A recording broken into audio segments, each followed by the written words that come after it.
नमस्ते दोस्तों, आप देख रहे हैं हमारा चैनल टैक्स पाठशाला। मैं आपका दोस्त सीए रजनीश कुमार। आज एक नए टॉपिक के साथ हम लोग मिल रहे हैं कि आईटीआर 4 किस पे एप्लीकेबल है और किस पे एप्लीकेबल नहीं है। साथ ही साथ देखेंगे आईटीआर 4 में कौन कौन सा रिक्वायर्ड डॉक्यूमेंट लगता है, जो डॉक्यूमेंट हमारे पास आईटीआर 4 फाइल करने से पहले हैं। एंड उसके बाद 26 एएस एआईएस टीआईएस के बारे में भी हम लोग जानेंगे। तो सबसे पहले आईटीआर 4 की अगर बात करें तो ये प्रिजम्पटिव टैक्सेशन वाले पे लगते हैं।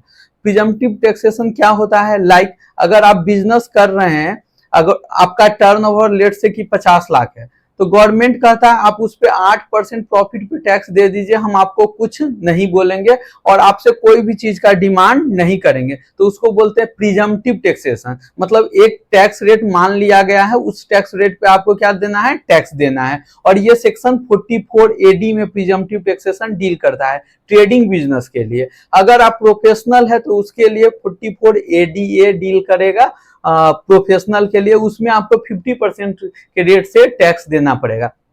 अगर आप ट्रांसपोर्टेशन बिजनेस करते हैं तो उसके लिए सेक्शन डील करता है 44AE, जिसमें आप ट्रांसपोर्टेशन बिजनेस में भी प्रिजम्पटिव टैक्सेशन यूज करके टैक्स दे सकते हैं।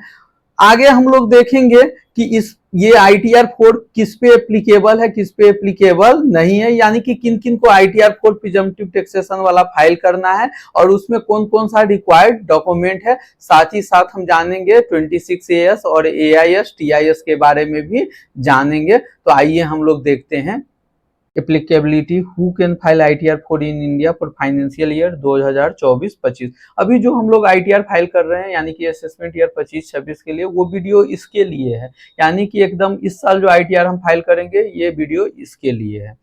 सबसे पहले देखते हैं basic applicability of ITR 4। ITR 4 can be filed by resident individual HUF form other than LLP if, यानी कि ITR 4 हमें समझ आया individual partnership form other than LLP और HUF ही फाइल कर सकता है। यानी कि कौन फाइल नहीं कर सकता है? ट्रस्ट सोसाइटी नहीं कर सकता है, LLP नहीं कर सकता है, और उसके बाद कंपनी आईटीआर 4 को फाइल नहीं कर सकता है। चाहे भी प्रिजम्पटिव टैक्सेशन ऑप्ट करना है फिर भी फाइल नहीं कर सकता है। अब कह रहा है कि फाइल कौन कर सकता है? जिसका टोटल इनकम अप टू कितना हो? 50 लाख। 50 लाख तक इनकम है तभी आप फाइल कर सकते हैं। 50 लाख से बाहर हो तो आईटीआर 4 फाइल नहीं कर सकते हैं। इनकम कहां से होना चाहिए? बिजनेस से होना चाहिए, या तो 44AD का या फिर एई का। पिछले पार्ट में हम लोग देखे थे एडी किस पे एप्लीकेबल है और एई किस पे एप्लीकेबल है।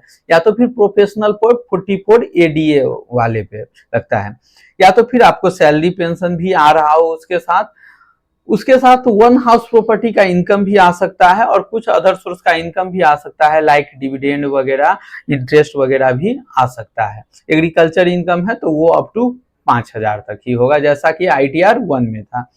तो आगे हम लोग देखते हैं डॉक्यूमेंट कौन कौन सा रिक्वायर्ड होगा आईटीआर फाइल करने के लिए। ये डॉक्यूमेंट पहले आपके पास रहना चाहिए आईटीआर फाइल करने से पहले। सबसे पहले कुछ बेसिक डॉक्यूमेंट है, ऑब्वियसली है पैन तो चाहिए ही। पैन, आधार, बैंक अकाउंट का डिटेल यानी कि account number, IFSC code, bank statement भी पूरे साल का आप ले सकते हैं, फाइनेंशियल ईयर 24-25 का। फॉर्म 16 अगर सैलरी इनकम है तो, और इम्प्लॉयर डिटेल भी ले सकते हैं, वो फॉर्म 16 से भी मिल जाएगा। प्रिजम्पटिव इनकम का कौन कौन सा डिटेल लेंगे? लाइक ग्रॉस टर्नओवर कितना है, यानी कि प्रिजम्पटिव टैक्सेशन ऑप्ट करते हैं तो आपका ग्रॉस टर्नओवर कितना है और उस पे कितना प्रॉफिट लेना। प्रॉफिट आप मिनिमम 8% ले सकते हैं, उससे ज्यादा भी ले सकते हैं। अगर डिजिटल पेमेंट से अगर कुछ पैसा आया है तो उसके बारे में भी जानकारी ले सकते हैं, क्योंकि एक रूल है कि 10 करोड़ तक आपका इनकम है और डिजिटल पेमेंट से ले रहे हैं तो ऑडिट कराने की जरूरत नहीं है। उसके बाद है कि बिजनेस प्रोफेशनल का डिटेल भी ले सकते हैं। व्हीकल का डिटेल आपको, ऑनरशिप प्रूफ जिसको हम लोग आरसी बोलते हैं, रजिस्ट्रेशन सर्टिफिकेट, वो भी आपको लेना है। अदर इनकम के लिए क्या लेंगे? इंटरेस्ट सर्टिफिकेट लेंगे, डिविडेंड का इनकम लेंगे, फैमिली पेंशन लेंगे। फॉर्म 16 अगर सैलरी पेंशन इनकम है तो उसके लिए लेंगे। अभी ये सब अगर डिटेल आपके पास नहीं है तो आप लोग ये सब एआईएस टीआईएस से भी ले सकते हैं। हाउस प्रॉपर्टी का अगर इनकम है, रेंटल इनकम है, सिर्फ एक हाउस प्रॉपर्टी आईटीआर 4 में जा सकता है तो उसका डिटेल लेंगे। म्युनिसिपल टैक्स का अगर डिडक्शन लेना चाहते हैं या इंटरेस्ट का लेना चाहते हैं तो उसका भी आपके पास इंफॉर्मेशन होना चाहिए। कुछ स्टेटमेंट आप लोग को इनकम टैक्स साइट से डाउनलोड करना पड़ेगा, जैसे कि 26AS, AIS, TIS, advance tax and self assessment tax. अगर आपको डिडक्शन क्लेम करना है ATC वगैरह का तो उसका भी प्रूफ चाहिए। अगर न्यू स्कीम ऑप्ट करते हैं तो उसके लिए प्रूफ नहीं चाहिए। हमारा लास्ट वीडियो आप देख सकते हैं कि किसको ओल्ड स्कीम ऑप्ट करना चाहिए और किसको न्यू स्कीम ऑप्ट करना चाहिए। उसका वीडियो भी हमारे डिस्क्रिप्शन में मिल जाएगा, उस वीडियो का लिंक हमारे इस वीडियो के डिस्क्रिप्शन में मिल जाएगा। उसके अलावा आपको चाहिए आधार का लिंक, मोबाइल नंबर चाहिए जिसपे OTP रिसीव होगा, प्रीवियस ईयर का ITR का कॉपी चाहिए जो इनकम टैक्स साइट से भी डाउनलोड कर सकते हैं, और सारे बैंक और लोन का डिटेल आप लोग को चाहिए।